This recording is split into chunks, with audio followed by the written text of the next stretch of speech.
આજે આપણે વાત કરીશું વિનોદ જમનાદાસ કિનારીવાલા. ગુજરાત પણ આઝાદીના આંદોલનમાં પાછળ નહોતું.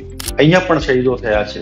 આઝાદીના બીજા શહીદ એવા વિનોદ કિનારીવાલા એક નવયુવાન હતો, 18 વર્ષનો યુવાન, જેનો આદર્શ ચંદ્રશેખર આઝાદ હતા અને એના નસે નસમાં, એના લોહીના કણે કણની અંદર દેશભક્તિ ભરી હતી.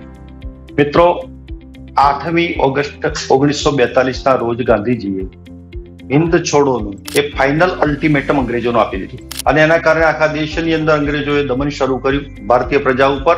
અને આ ભારતીય પ્રજા ઉપર દમનની એ જે કહાની છે ને આપણે સાંભળીએ તો આપણે રૂવાડા ઉભા થઈ જશે.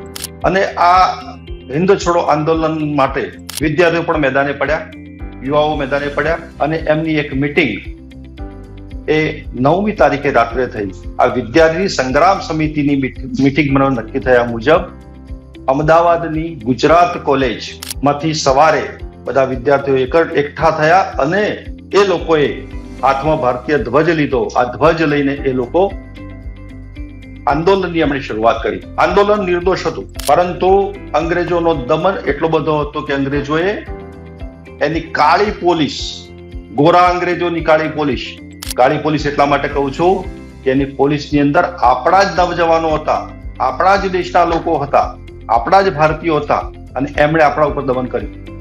એ અંગ્રેજોના કહેવાથી અંગ્રેજોના ગુલામ હતા.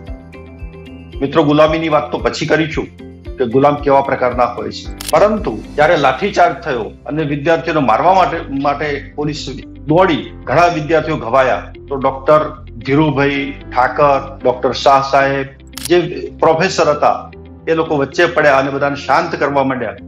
પરંતુ એવામાં એક પથ્થર એ અંગ્રેજ શારદિયાર કરીને જે અધિકારી હતો એની હેટ ઉપર પડ્યો અને એને હવામાં ફાયરિંગ કર્યું.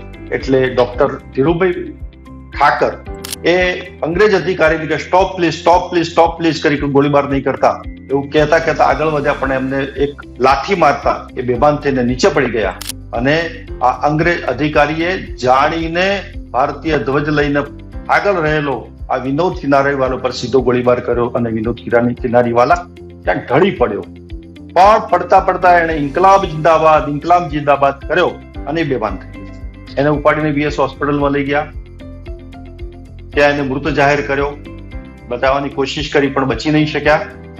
આપણો ગુજરાતી શહીદ, એનું શબ શોધવા માટે અંગ્રેજો પાછળ પડ્યા, પરંતુ આપણા ભારતીય વીરોએ એને એની પહેલા એમના હાથવે શબ આવે એ પહેલા, એ પવિત્ર થાય એ પહેલા એના અગ્નિ સંસ્કાર કરી દીધા હતા.